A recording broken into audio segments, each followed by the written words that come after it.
Hello and welcome to Hamilton, the podcast. I'm Vinton Bayne. And I'm Robbie Hurlocker. This is going to be part 2 of an episode we're calling Scandal. We recorded this last week and started with Take a Break, and then this episode is actually going to be focused on saying no to this. Yeah, we ran a little long last week, so this is going to be a part 2 here, and it's going to be the shorter of the two, so hopefully you don't mind that. But before we actually dive in here, we wanted to talk about something we're going to be doing in a few episodes. Right, so after a little bit, we're going to have a song in the second act called The Adams Administration. Yeah. It's a very short song, but it introduces the presidency of John Adams. What we'd like to do on this podcast is we're actually going to stretch that episode out into a full episode of its own, and we are going to highlight the presidency of John Adams as it relates to Hamilton's life and kind of flesh that out a little bit. But in order to do that, we wanted to give you a heads up on a really valuable resource that you can get your hands onto so that you might be prepared to join us in the conversation as we talk about John Adams. Yeah, we're going to be watching the John Adams miniseries that HBO did, and we want to invite you to watch it as well before you listen to that podcast. Yeah, and so it's based on the David Nicola biography about John Adams. It's been on my shelf since I listened to Hamilton. I went out and bought all the biographies I could at that period of time, and I just knew that, okay, I don't need to read this one quite yet because we're doing the podcast, and John Adams doesn't affect it very much, and so it's kind of been on my waiting list a little bit, but I've really wanted to get to it, so this is an opportunity for us to kind of peruse it together, get into the miniseries itself, and kind of talk about how it portrays John Adams, how the musical portrays John Adams, and how historically and in this musical we get to actually see the character John Adams played out. So check out that miniseries, and that's going to be coming up in about 3 or 4 episodes or so. And another piece of news, Robbie, you guested on another podcast to talk about Hamilton. That's right. I actually got to join Alice and Martha over at the Real Weird Sisters podcast. They're a Harry Potter podcast, and we got to sort all of the Hamilton characters into their Hogwarts houses. Yeah, that's awesome. So it's a lot of fun. Vinton, you and I got to talk about this a little bit. I know that you and I don't agree on every single one of the characters and how we would sort them. Right. Alice and I and Martha, we didn't all agree across the board about where we would sort the Harry Potter or sort the Hamilton characters into their Harry Potter houses, but it's a really fun conversation to try to merge these two fandoms that I really care about together.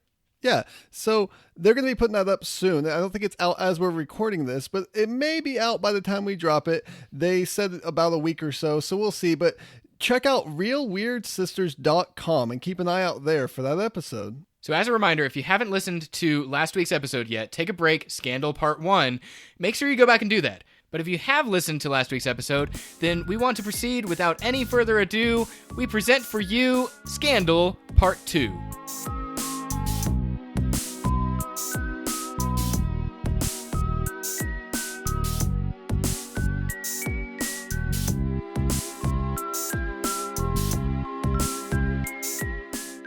So one funny note about the beginning of this song is it used to start with a quote pretty much from a LL Cool J song. I need love. I need love. And I don't know exactly which line from the LL Cool J song he wanted to pull, but the very first line in the entire song is incredibly appropriate. It says, "When I'm alone in my room, sometimes I stare at the wall, and in the back of my mind, I hear my conscience call, telling me I need a girl who's as sweet as a dove.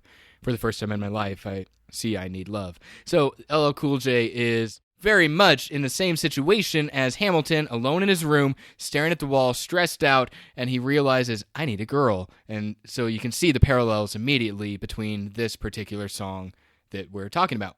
Lin-Manuel Miranda put it in at first when it was off Broadway, but it got a wrong reaction here. People would laugh to it because everyone knows that quote. Everyone knows that song. It's one of the most famous hip hop lines. And people started laughing and it kind of lost the emotional state of where he wanted people to go with the song. You're supposed to feel this tension, this stress of what's happening. And it just fit wrongly here. Yeah. Miranda said that, he realized we don't need a laugh here. We need the audience to focus. Exactly. We need you to pay attention to what's happening, feel the tension, feel the stress. And so instead of starting with that laugh line, he has Aaron Burr come on, and instead of having a huge audacious, how does a bastard orphan son of a whore, instead of having that particular scene setting moment, he comes in pretty level, pretty calm, and he says, "There's nothing like summer in the city." There, you can feel the tension in his voice almost. Yeah, and that's a callback to when we meet the Schuyler sisters, which I think is important, an important connection here. Oh yeah, for sure. And he says here, he kind of labels the stakes. He says, "Someone under stress meets someone looking pretty. There's trouble in the air, you can smell it." And Alexander's by himself, and in a rare stroke of benevolence for our narrator, he turns the stakes over, turns the microphone over, and says, "Well, I'll let him tell this part of the story," which is historically what basically happened when instead of Aaron Burr narrating what happened or going to the press with what happened in the Reynolds affair, Hamilton wrote about it himself. And we'll get to that later on in the Reynolds pamphlet song after Hurricane later in this act. But he is here handing everything over to Hamilton, the only person who could really tell this story. Exactly. So you see Hamilton come in here and say, "I hadn't slept in a week. I was weak. I was awake. You never seen a bastard orphan more in need of a break. Longing for Angelica. Missing my wife." That's when Miss Mariah Reynolds came into my life. So he starts off just laying on the excuses here. And I mean, I get it. In this song, if you know what happened historically here, he kind of gets conned. But he's not really taking any of the blame. He's starting it off with, "Hey, listen, this is why it happened. I was weak. I was so weak. Yeah, you were missing your wife and Angelica. That's why you slept with somebody else. Come on, Hamilton." Right. And to his dying day, Hamilton never was apparent. Like, he kind of went back and forth between whether he really believed that Mariah Reynolds, her name sometimes Mariah Reynolds, spelled the same way. Mariah Reynolds is how they pronounce it in the musical, so it's probably we'll stick to.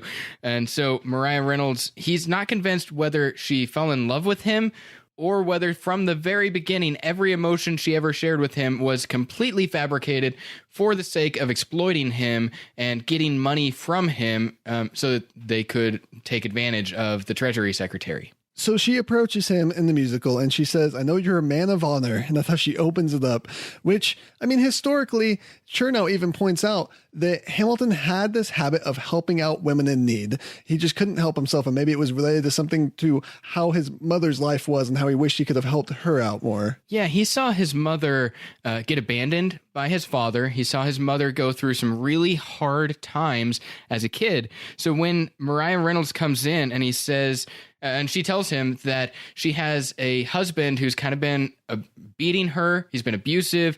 And then all of a sudden, the one who was putting bread on the table, the breadwinner for their family, just split. And it wasn't necessarily bad that he was away because he was abusive when he was there, according to her story. But it was bad because she wasn't able to afford rent or food or anything like that because her husband was the one that was supposed to take care of her. So she comes in and she says, "Look, I don't know where to go. I'm all alone. My husband's been doing me wrong, beating me, cheating me, mistreating me. Suddenly he's up and gone. I don't have the means to go on." And we don't know a lot about Mariah Reynolds in history, but what we do know is that she was married when she was 15 to Mr. Reynolds, and she met Hamilton when she was 23, quite a bit younger than he was. Yeah, so this young blonde woman walks up to his door and is basically asking for some money, some help. And so what Hamilton does is he says he's going to offer a loan, offer to walk her home, and he gives her $30 that he had socked away. And $30 is actually a lot of money back then. This is close to what today would be $700 to $800, which, I mean, makes sense. If someone's saying, "Hey, there's no one taking care of me. I can't pay rent. I can't feed myself. I can't do anything. All my money's gone." You're not going to give them $30 and say good luck. Right, exactly. So apparently, historically, he paid her in some banknotes from his own bank. But I think that $30 that he had socked away is an easier way to communicate that in the musical, partially because we're still in the middle of the tension of getting his bank plan passed in the narrative of the musical. And so the timeline of the musical makes it necessary that they don't bring up banknotes or anything like that. Just so talking about $30 is the easiest way to say he helped her out with a big loan. Yeah. He gave her a good amount of money that was supposed to help her get back on her feet.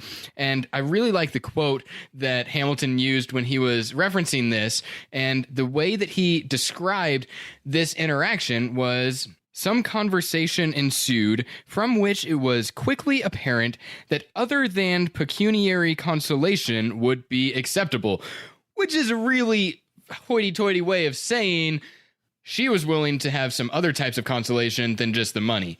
Right. He basically used this really big language to say, yeah, she was willing to have an affair if I was interested in offering that type of consolation. Yeah, and historically, he didn't walk her home. He sent her away and then later came to her house. Right. He took the money, took the time to collect the banknotes, and then went to her house, and it was late. And so he ended up staying there, and more than just that financial transaction had ensued. From that point on, historically, they did have multiple engagements. The affair went on for a length of time, and most of them actually happened at Hamilton's house when Eliza was away. So at this point in history, it's a little different in the musical for the timeline's sake, but in history, she's pregnant with their 5th child at this time. Right. And she is upstate. Hamilton actually writes a letter to Eliza saying, I miss you so much. I can't wait to be with you. I'm longing for you. I can't wait to be with you. But it's really nice weather upstate. It's really kind of dangerous down here in the city right now. It's not a good time to travel. For your sake, take some time. Don't rush home. And maybe stay there a little bit longer than you planned because I'm interested in your safety. I want you to be healthy to make the journey down here and to not be bogged down with the stress of the journey right away. So take your time, which historians have read into that letter saying, well, maybe he's prolonging this a little bit so he doesn't get caught with Mariah Reynolds. Lots of things are happening there. So in the text of the musical, diving back into this, he starts off trying to be strong, trying to say no to this a little bit, but that doesn't last very long. Yeah, actually, before that, he actually arrives at her place when they're walking home together. Mariah says, "This one's mine." And this is kind of a reference back to Helpless when Eliza says, "That boy is mine." And actually, before Helpless was a song, there used to be another song in the musical called "This One's Mine" that would be sung by Eliza, and it would make this line a little bit more poignant, having someone else say "this one's mine" here. It would be kind of a callback to that directly. Oh, interesting, because that's definitely her kind of encroaching on Eliza's turf very directly. I really like this verse of Hamilton's here, where he has this internal rhyme that he usually does carry. He says, "Said, head, read, led, bed, spread, said." I just love the way he can do that. I love a good internal rhyme. Yeah, Hamilton's internal rhymes are fantastic across this entire musical. It's just brilliant to see the consistency with which Lin-Manuel puts these internal rhyming schemes into Hamilton's rhymes. It's fantastic. Then you'll have her asking him to stay, and you'll have Hamilton go, "Hey," and Mariah go, "Hey." And this is kind of a callback to the end of A Winter's Ball and the beginning of Helpless, where you have those hays, those introductions. There's a lot of callback here to this moment of meeting a girl. Yeah, and so this is kind of the moment where Hamilton gets to unleash a little bit more of his boyhood flirtatious side that he had early in this musical. He was hanging out with Burr, talking about the ladies and getting really confident and cocky about everything. And he was able to he was pursuing the women. Hey, how you doing? So he was doing the flirting. Here he sees this opportunity in front of him. She spreads her legs and he is unable to say no. He says, "That's when I began to pray, Lord, show me how to say no to this." Yeah, he said specifically, "God, she looks so helpless." And there's a connection there to Eliza, helpless. And he can't control himself because his body's saying, hell yes. So the ensemble joins in and they start being the part of basically Hamilton's conscience. They start saying, go, no, say no to this. Yeah, they have the little Jiminy Cricket on his shoulder being his conscience, his good voice. Yeah. Which, I mean, they're kind of with the audience. All the audience is just shocked, like, no, Hamilton, don't. Especially if you don't know what's going to happen, you're on the edge of your seat going, no, don't do it, please. Right. It almost would be more understandable if they had gone the route if he had gone the route of being with his sister-in-law instead of this stranger who came up out of nowhere. Right. There's no investment in this Mariah Reynolds character. We are just completely sideblind. Like, this is hitting us from out of the blue. This thing should not happen, and it is tense, it is stressful, and it is a little overwhelming if you don't know that it's coming. And in the middle of this, he says, "Then her mouth is on mine, and I don't say," and he kind of trails off. In the staging here, he's trying to get away from her. He's kind of walking off the other direction, but then he turns and looks at her and he says, "Her mouth is on mine, and I don't say." And at that point, she's running toward him to embrace him, and they embrace and they kiss, and that's why he trails off. That's right.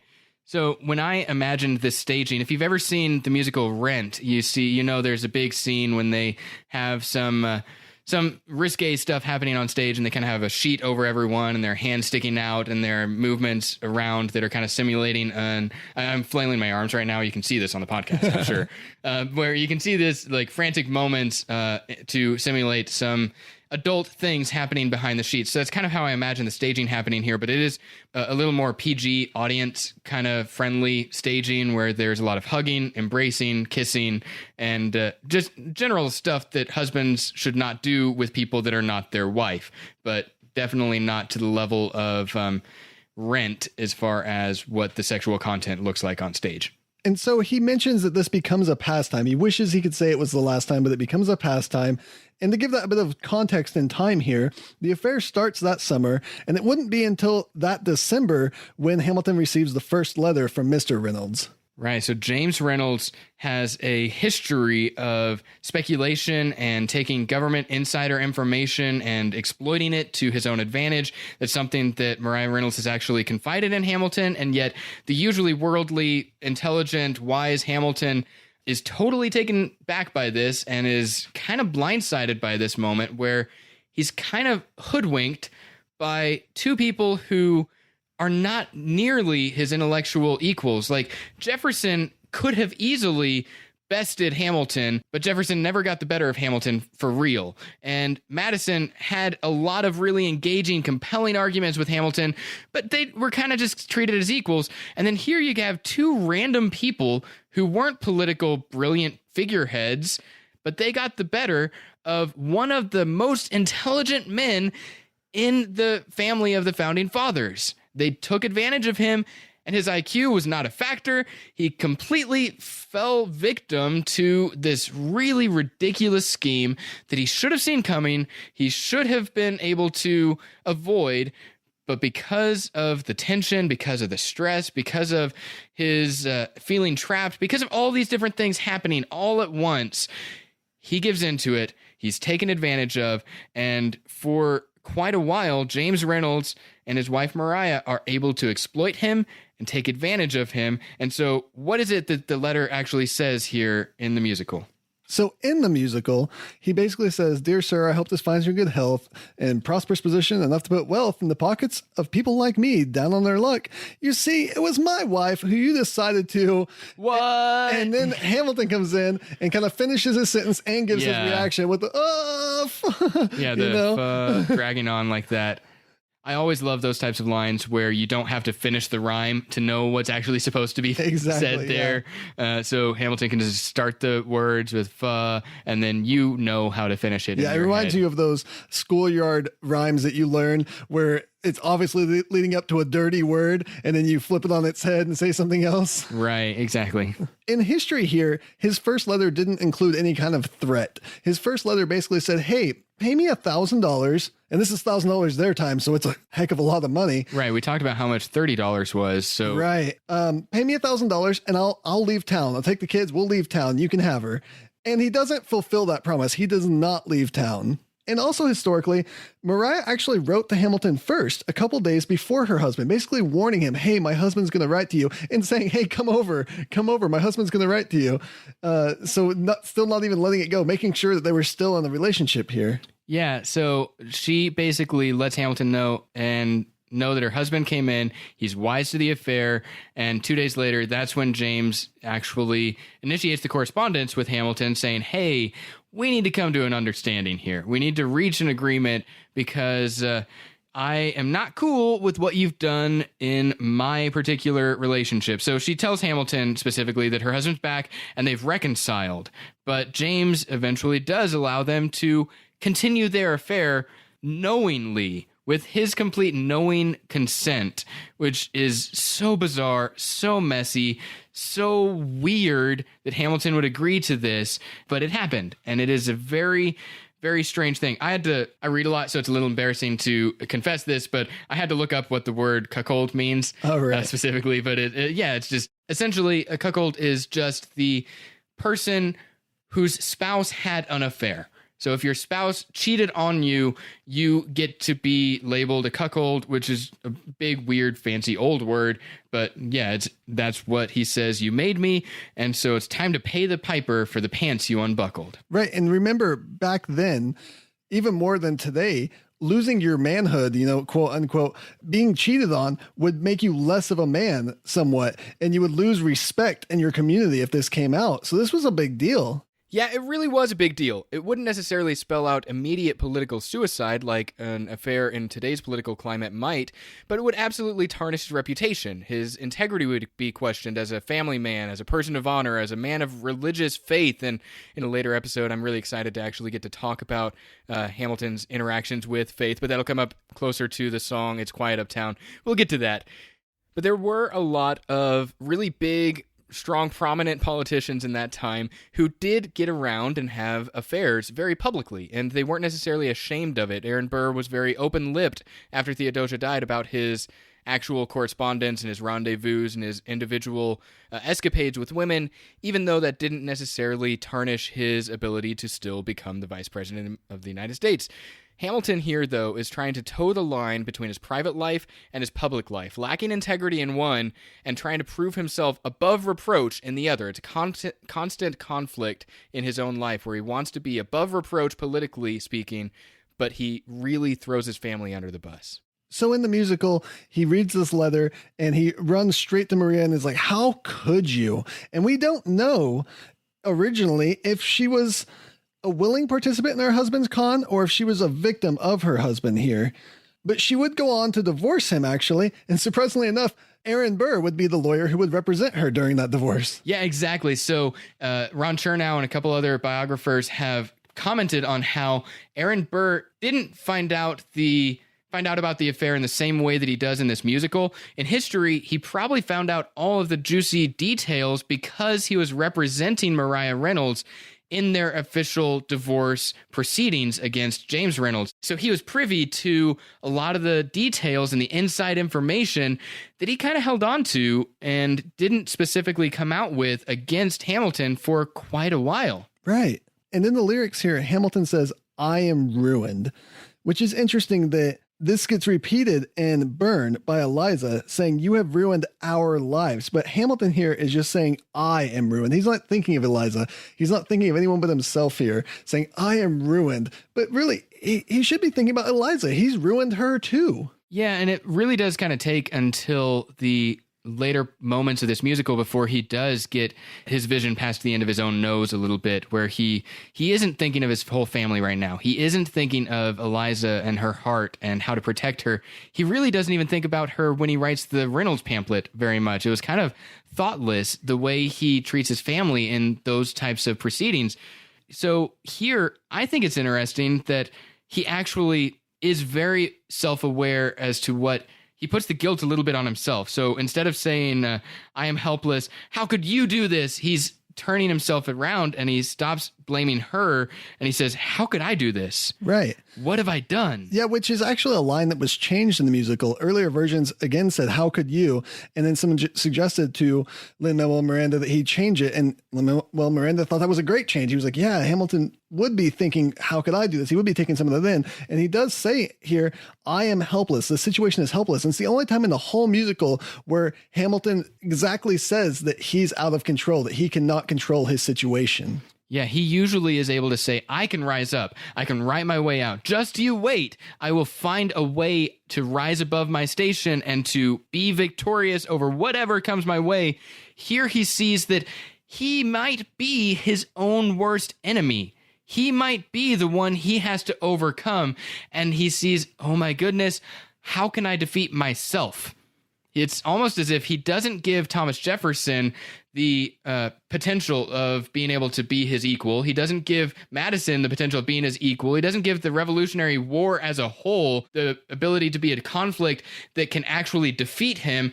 But he sees, oh my goodness, I am my enemy. Yeah. I am pretty great, and I am now actively working against my own interests, and what am I doing? I am trapped. And you suddenly start to unpack the fact that the biggest conflict in this second act is not totally an external one. There are external conflicts. There is the Hamilton-Jefferson conflict. There is the Hamilton-Burr conflict. There are a lot of conflicts that are external. But here you see the beginnings of, and kind of the unpacking of this internal conflict, that his own ambition is actually eating away at who he wants to be. Right. It's almost this idea, and this is not actually what it is historically, but there's almost this idea of only I'm going to destroy me, okay? You guys don't get the chance. I'm going to destroy me. Yeah. But here in the musical, Mariah says, you can have me. You can have whatever you want. And he's like, I don't want you. I don't want you. And he tries to run away on stage. But then the staging here, when she starts saying this, she starts trying to like seduce him. Like, no, you can take me here. You can have me. And he can't control himself. He goes right back into it, embracing her. Right. So here you actually see that he is out of control. He feels like he should be able to take action, take steps to ride his way out of trouble, to rise to the challenge, but he is being betrayed by his very own flesh, his very own desire, his very own lust is taking over, and he doesn't know how to fight his own internal enemies. Yeah, in the musical here, they're going to exchange these cries of passion, this yes back and forth as they've embraced each other. And a little bit of a historical note here, going back to Chernow, he actually says, at this point, after paying Reynolds, Hamilton tried to terminate the shabby affair, which formed such an odd counterpoint to the splendor of his public life. Briefly, he ceased all contact with Mariah. The frightened James Reynolds, who saw future income fast fading away, on January 17, 1792, he wrote to Hamilton and urged him to visit the house and regard his wife as a friend, quote unquote. Suddenly, he was no longer the wronged spouse, but a philanthropist concerned for his wife's welfare, not a grief-stricken husband, but a shameless pimp for his wife. It is hard to believe that at this juncture, Hamilton did not abruptly end this hazardous affair.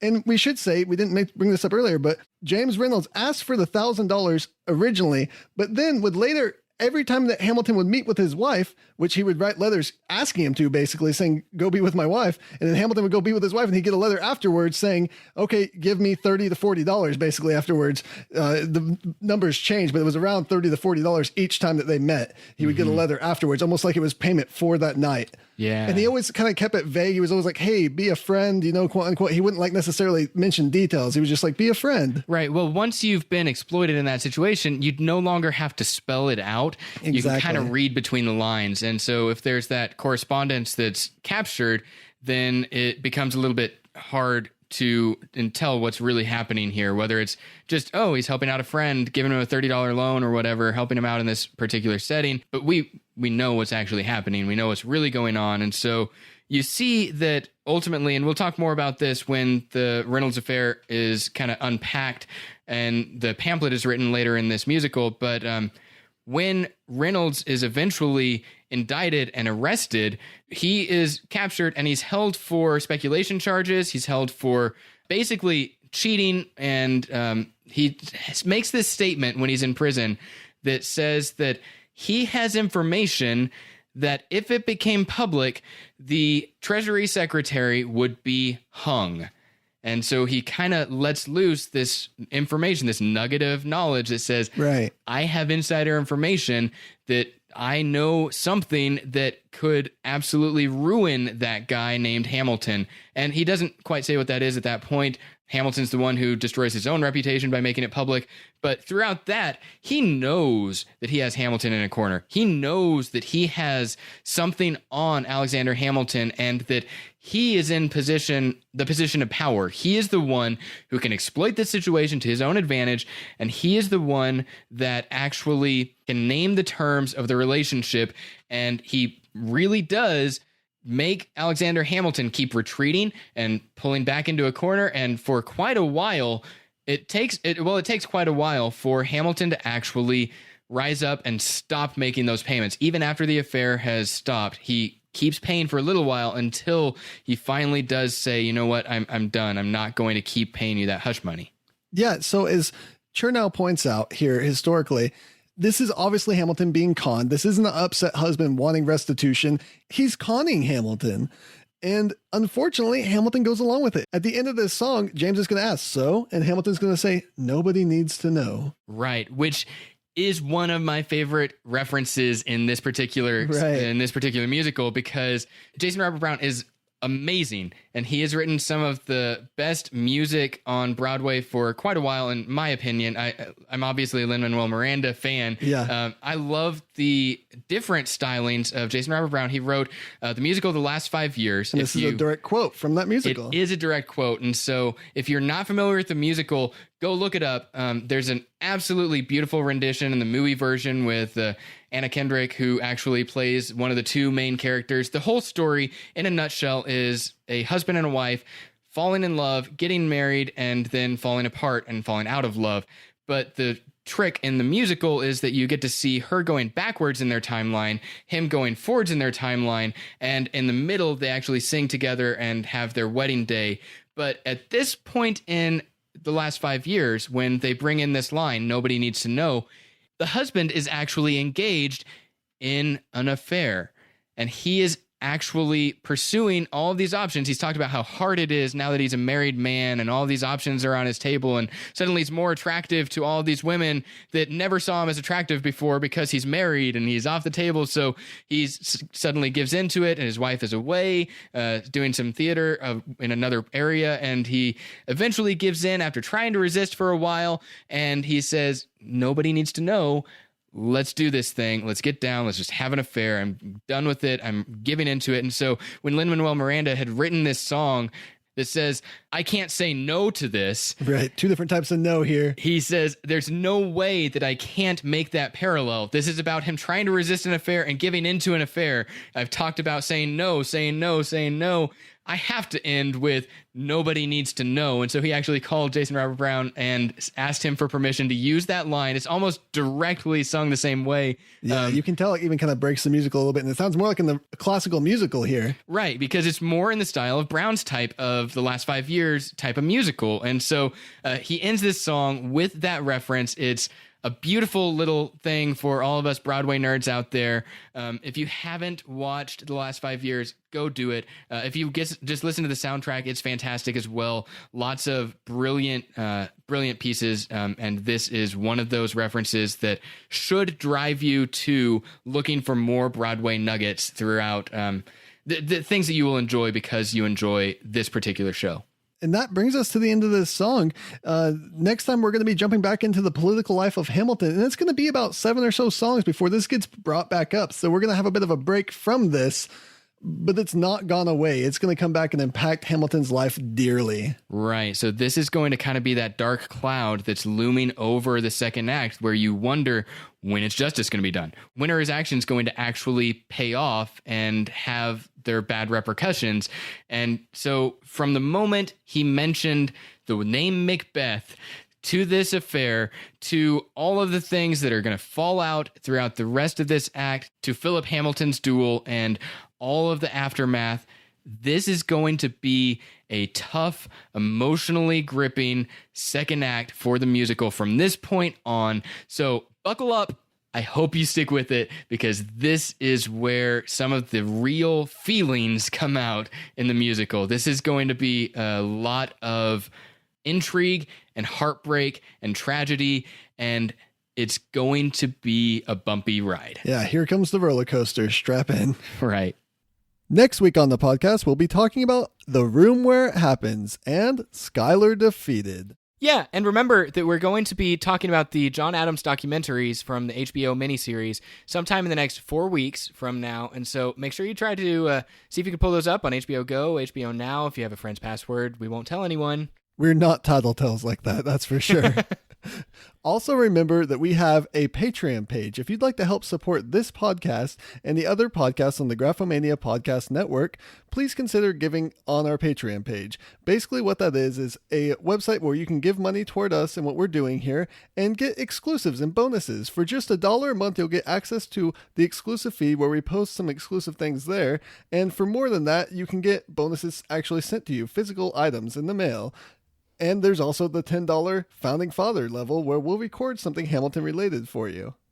If you are interested in joining this conversation with us and sending us your thoughts about Hamilton the Musical, you can reach out to us by email at contact@graphocast.com or find us at the Graphomania Twitter page at Graphocast. That's GRAPHOCAST. Or you can find us on our personal Twitters. I'm at Flesh Eater. And I'm at Alpha Knight.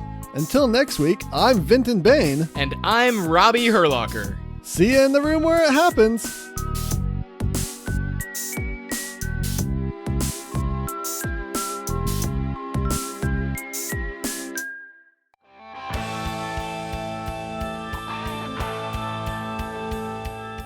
Hi, Vinton Bayne here again for a real quick announcement. The Graphomania Podcast Network has a new podcast, Read Brave Comics, a comics podcast where your hosts, Corey Casto and I, will introduce you to a wide variety of segments about the world of comic books, some of which will include segments by me and Robbie from this very Hamilton podcast. Check it out now on iTunes, Stitcher, and Google Play, or at graphocast.com, GRAPHOCAST.com. That's Read Brave Comics.